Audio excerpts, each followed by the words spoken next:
Mi trabajo siempre ha ido enfocado a árboles, me encantan los árboles, trabajo con ellos e intento siempre en cualquier trabajo y estudio ambiental ponerlos en valor, ¿no?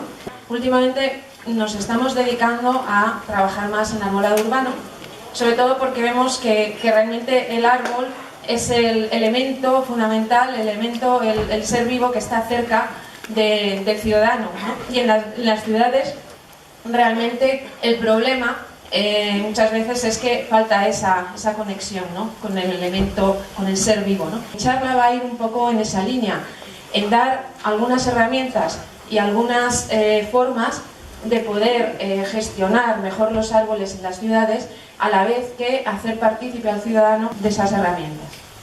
A nivel económico, es decir, buscar una valoración económica del arbolado. Si pudiéramos, como dice José Antonio, conseguir una variable que cuantifique la felicidad de las personas con el arbolado, sería ideal, ¿no? Pero eso es bastante difícil, ¿no? Pero bueno, hay maneras de alguna forma de poder valorar esas variables tan interesantes que el arbolado nos aporta, ¿no? De hecho, en un estudio realizado en 245 ciudades hay una parte importante que muchas veces se nos olvida, pero las partículas en suspensión, que son esas partículas contaminantes muy chiquititas que se encuentran en la atmósfera de las ciudades, esas partículas en suspensión son capaces de matar muchísima gente. Es decir, se meten dentro de los pulmones de la gente y bueno, pues le producen una serie de problemas respiratorios de todo tipo, enfermedades pulmonares de hecho hay estimaciones ya de que en 30 años se puede llegar a matar, que se pueden morir más de 6 millones de personas con este tipo de problema, ¿no?, que hay ahora mismo en la contaminación del aire. Y de hecho se ha demostrado que cerca de los árboles esas partículas en suspensión disminuyen, ¿no? Entonces estamos hablando de cosas concretas ya. No estamos hablando únicamente de felicidad, que es importantísimo, estamos hablando de cosas concretas. Es decir, la presencia de arbolado puede reducir los problemas respiratorios y de enfermedades que tienen muchos ciudadanos. Es responsabilidad de todos, ¿no? Que realmente dices, el 90% de la población mundial que vive en ciudades está expuesta a partículas que exceden las directrices de la OMS. O sea, es que es muy fuerte. En Madrid, las partículas en suspensión y los contaminantes casi siempre están por encima de lo que recomienda la Organización Mundial de la Salud. Y ni nos quedamos tan panchos, ¿no? O sea, es algo que llama la atención. Y lo curioso es que, a pesar de todo eso, perdemos árboles en las ciudades. Cada vez hay menos árboles. Eso está cuantificado. Y además, a poco que vayamos a cualquier ciudad que conocíamos, por ejemplo, la Plaza Mayor típica, esa es una foto de Valladolid, pero vamos, podríamos haber traído cualquier otra foto de cualquier otra ciudad. Y curiosamente, antiguamente, hace 40, 50 años, estaba llena de árboles y ahora lo de arriba pues bueno, no tiene nada que ver, es otro paisaje, ¿no? No tienen árboles. Podemos, por ejemplo, hablar de hace poco de una foto que apareció en Facebook de Sevilla. Una calle peatonalizada que se ha cambiado completamente su forma y su planteamiento y su paisaje.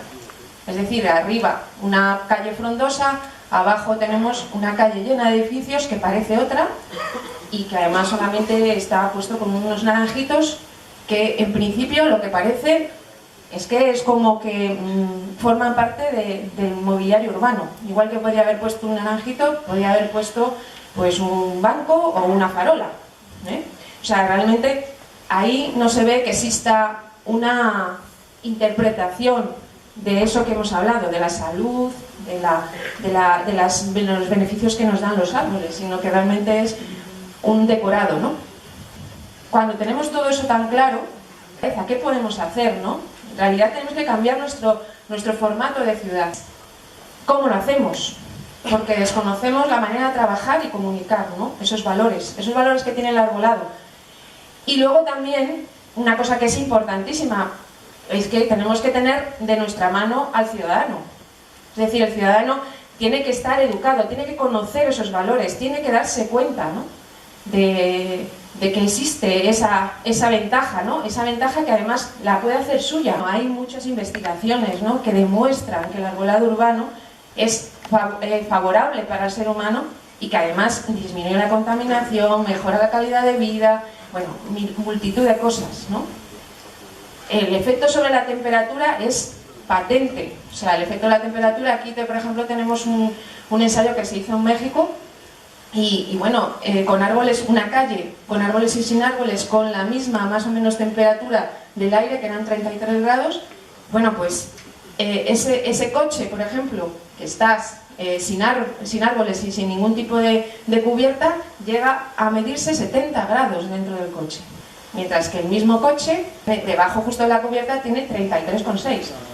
O sea, estamos hablando de cosas patentes, o sea, y que además todo el mundo lo hemos visto y lo hemos experimentado en nuestra vida. O sea, son fábricas, ¿no? Fábricas de refrigeración que no las aprovechamos, no las aprovechamos. Y eso es algo que también a cualquiera que se lo expliques o se lo cuentes un poquito, lo entiende perfectamente. Pero el cambio climático lo estamos creando nosotros con nuestras ciudades. Nuestras ciudades son las que están generando unas islas de calor impresionantes, ¿no? Estudiar primero qué es lo que tenemos en nuestras ciudades, ver cómo se puede gestionar lo que tenemos en nuestras ciudades y una tercera pata, que sería divulgar esos valores al ciudadano para que conozca verdaderamente lo que tiene. Voy a poner ejemplos que existen ya, ¿eh? En la ciudad de Nueva York, esta es la página web del mapa de Nueva York, del mapa de arbolado de Nueva York, y ahí se puede ver, si nos vamos por ejemplo a cualquier arbolito que tenemos por aquí, pone los beneficios ecológicos que representa ese árbol para el ciudadano, ¿vale? Entonces viene el tanto por ciento de intercepción de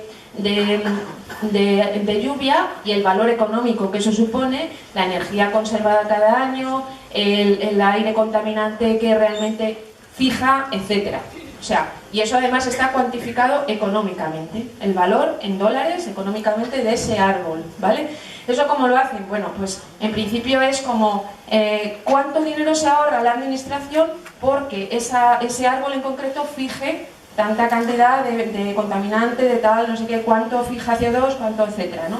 Aquí, por ejemplo, aparece el valor total de toda la ciudad de Nueva York con todos sus árboles, ¿no? En cuanto a la intercepción de agua, de lluvia, de la energía conservada cada año, del aire que de alguna manera se recoge y se fija, el dióxido de carbono reducido, y el valor total anual de los beneficios serían 111 millones de dólares. Bueno, pues esa es una manera un poco de plantear y de ver una valoración fija y económica de esos árboles. Eso ayuda pues a que el ciudadano se dé cuenta, ¿no?, del valor que tiene, además de todo el valor intrínseco que tiene pues de lo que hemos hablado, ¿no?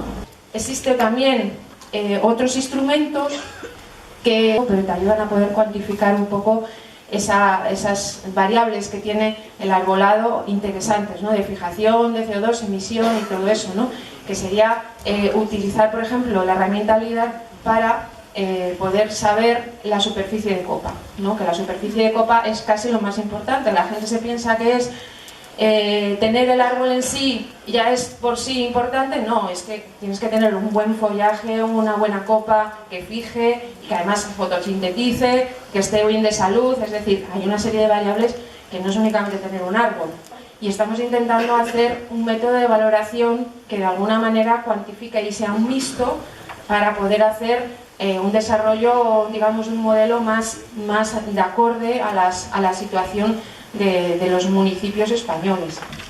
Pues serían 3 pasos los primeros que nosotros haríamos en un inventario. Primero, diseñar y planificar esa base de datos. Luego, la recogida de datos en campo. Les explicaré un poco cómo lo hacemos para hacer una recogida pues más visual y además que luego pueda encajar a un Google Maps o alguna herramienta de visualización. Y luego, exportación de tratamiento de datos y publicación del inventario, ¿no?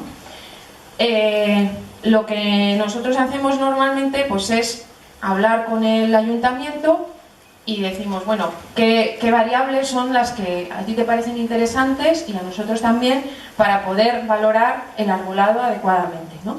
Bueno, lo típico, localización GPS, eso es necesario, las dimensiones que se tomen, altura, diámetro, diámetro de copa, diámetro de base, lo que vosotros queráis, y luego una serie de variables, el estado sanitario, la compactación del suelo, por ejemplo los alcorques, si son más grandes o son más pequeños, si están cubiertos o no están cubiertos, la inclinación de las ramas, en fin, una serie de cosas, que eso es la parte más importante del inventario, ¿no?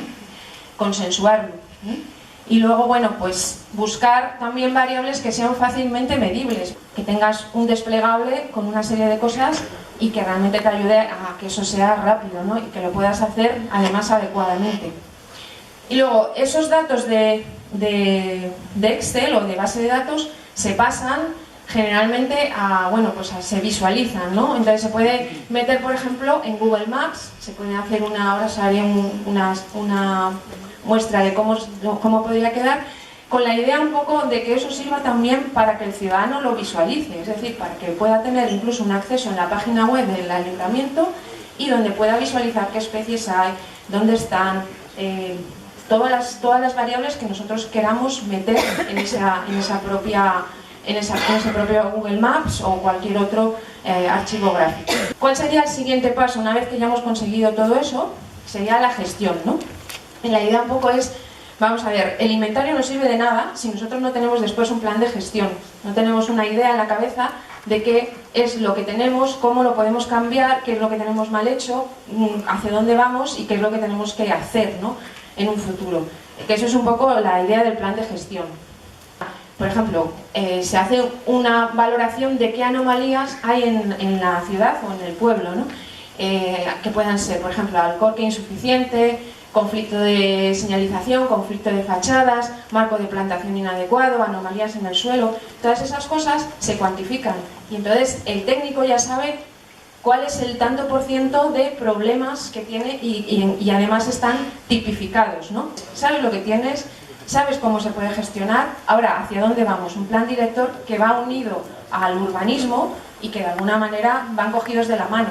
Entonces, ¿cuál es esa ventaja? Que teniendo ese plan director ya somos capaces nosotros de tener algo en lo que apoyarnos muy fuerte, porque ese plan director tiene que estar apoyado por todos los grupos políticos, de aquí, por ejemplo, a 15 años, de aquí a 20 años, de aquí a lo que sea. Pero realmente, claro, eso es lo que ayuda a cerrar un poco todo ese núcleo y a poder valorar que nuestro trabajo con arbolado pues es un trabajo que tiene un cierto desarrollo y que además está consensuado. La divulgación. ¿Qué se puede hacer?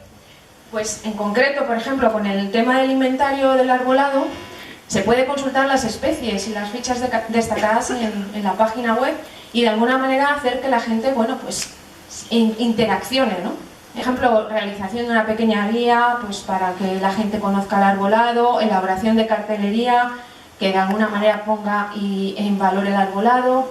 Por ejemplo, aquí hay algunos ejemplos, ¿no? Esto es muy curioso, aquí la etiqueta que le han colocado al árbol. Este árbol vale 1.425 dólares. Por este árbol está valorado en 193.250 dólares, porque fija, por no sé qué, por todo lo que hace. Nosotros, por ejemplo, también lo que hacemos siempre es todos los planes de gestión y todo eso intentamos darlos a conocer, entonces hacemos una jornada de participación. Por ejemplo, también otra cosa interesante es desarrollar productos turísticos. O sea, el tema es que, en realidad a la gente lo que le gusta también es ir a ver y que le cuentes algo, ¿no? O sea, cuando la gente va, por ejemplo, a ver catedrales o va a ver museos, en el fondo es eso, quiere ir a ver algo y que le cuentes algo, ¿no? ¿Por qué no les llevamos a ver árboles, no? Nosotros tenemos en Bosques Sin Fronteras un programa que se llama Abraza tus árboles. Se trata de ir a ver árboles y contarles a la gente qué es lo que están viendo, la historia del árbol, todo lo que conlleva ese árbol y su tradición y su historia y su cultura, ¿no? Eso pues también es interesante. Luego también hemos desarrollado algunas guías turísticas de árboles, ¿no? Entonces, Pues de esta manera la gente puede ver, participar. Hicimos también como una especie de, bueno, pues de jornadas gastronómicas unidas a las rutas turísticas de árboles. Entonces íbamos viendo árboles y tomando tapas. Y entonces, bueno, pues a la gente eso le hacía gracia, ¿no? Entonces, en fin, yo creo que hay que buscar también maneras de que la gente cambie un poco ese chip. Y a veces esos estudios que están tan bien hechos tienen que ir unidos de la mano de, bueno, pues de proyectos también originales, ¿no?, que enganchen un poco a la gente. Por ejemplo, tenemos otra idea bonita, es el Arboreto de Clones. El Arboreto de Clones es un proyecto también de Bosques Sin Fronteras y se trata de, bueno, en realidad son arboretos de biodiversidad. Entonces se trata de recoger, digamos, semillas de algunas zonas, digamos, punteras o más bien señeras de la comunidad. Y entonces nosotros lo que hacemos es buscamos municipios en donde quieran desarrollar y plantar esos árboles que son representantes de alguna manera de esos bosques o de esos árboles singulares que existen en la propia comunidad. Entonces estamos promoviendo arboretos de biodiversidad, ¿vale? Entonces, bueno, pues esa también es otra manera de intentar, bueno, que la gente empiece a meterse dentro del mundo del árbol y conozca también, bueno, pues aspectos interesantes. Y bueno, esta es un poco la filosofía de esto, y yo creo que o nos ponemos a hacer cosas ya, o si no, dentro de poco el árbol estará ahí en el Museo Arqueológico del siglo XXI, porque me parece a mí que cada vez vamos a peor, ¿no? Entonces ahí yo creo que tenemos que trabajar todos juntos y unidos y ver que esto es posible, puede haber maneras de poder ayudar y de poder cambiar la perspectiva, ¿no?